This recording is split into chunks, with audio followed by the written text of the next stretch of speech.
म्हाकबे ग्रामस्थांचा कागल पोलीस ठाण्यावर मोर्चा, मुलीला पालकांच्या ताब्यात देण्याची मागणी।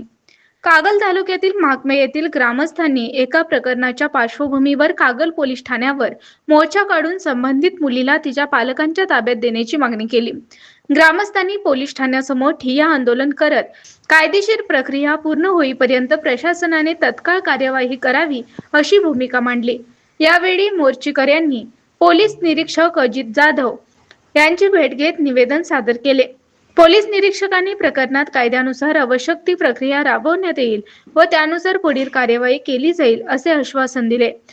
या मोर्चात तरुण, महिला, ग्रामस्थ मोठ्या संख्येने सहभागी झाले होते।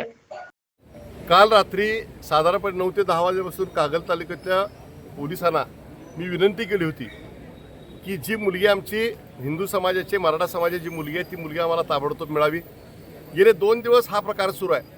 2 दिवस मुलगी आम्हाला मिळत नाही आहे आणि त्यावेळेला पोलीस प्रशासनानं योग्य पद्धतीची दखल घ्यावी अशी घेतली गेलेली नाही आहे। आणि कोल्हापूर जिल्ह्यामध्ये 2 महिन्यापूर्वी शिर्ली गावामध्ये लव जिहादचा प्रकार आपण बघितला आहे। अमानुष पद्धतीनं ह्या हिंदू मुलींच्यावर जो अत्याचार होतो या अत्याचाराला बळी पडतात आणि 1 वर्षानंतर त्या मुलीचं जीवन उद्ध्वस्त होतं आणि हा प्रकार थांबला पाहिजे असे शिवसेना उद्धव बाळासाहेब ठाकरे पक्षाच्या वतीनं गेले अनेक दिवस अनेक वर्ष आम्ही लढा पुकारत आहोत।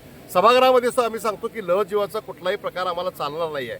आज या ठिकाणी जर आपण महिला गंज बघितला तर त्या गावातले संपूर्ण गाव एकत्र झालेलं आहे। सगळे गाव म्हणतं की ही मुलगी त्याची एकट्याची नाही आहे, आमच्या सर्वांची ही मुलगी, आमच्या गावची मुलगी आहे। जोपर्यंत ही मुलगी मिळत नाही तोपर्यंत आम्ही इथे जाणार नाही आहे। सगळ्यात पहिल्यांदा आमची प्राथमिकता असेल की मुलगी वडिलांच्या ताब्यात मिळाली पाहिजे आणि त्याच पद्धतीने पोलीस प्रशासनानं कारवाई आता चालू केल्या असं मला समजते। पण जोपर्यंत आम्हाला मिळत नाही तोपर्यंत आम्ही पोलीस स्टेशन सोडणार नाही। आणि मुलगी मिळाल्यानंतर जो नराधम आहे ज्याच्यावर 2 ते 3 असे प्रकार दाखल आहेत त्याला कोल्हापूर जिल्ह्याच्या जिल्हा पोलीस प्रमुख यांच्याकडनं आम्हाला खूप अपेक्षा आहे। यांनी अनेक वेळेला अशा प्रकारचे प्रकार ठेचून काढलेले आहेत। महाराष्ट्रामध्ये नक्षलाईट मुवमेंटमध्ये काम करणारे एक GSP उत्पल हे कोल्हापूरला मिळालेत। उत्पल साहेब, आपण तुम्हाला विनंती करतो या माणसाला मोका अंतर्गत कारवाई करून कायमचा या कागल तालुक्यात तडीपार करण्याची भूमिका तुम्ही घेतली पाहिजे।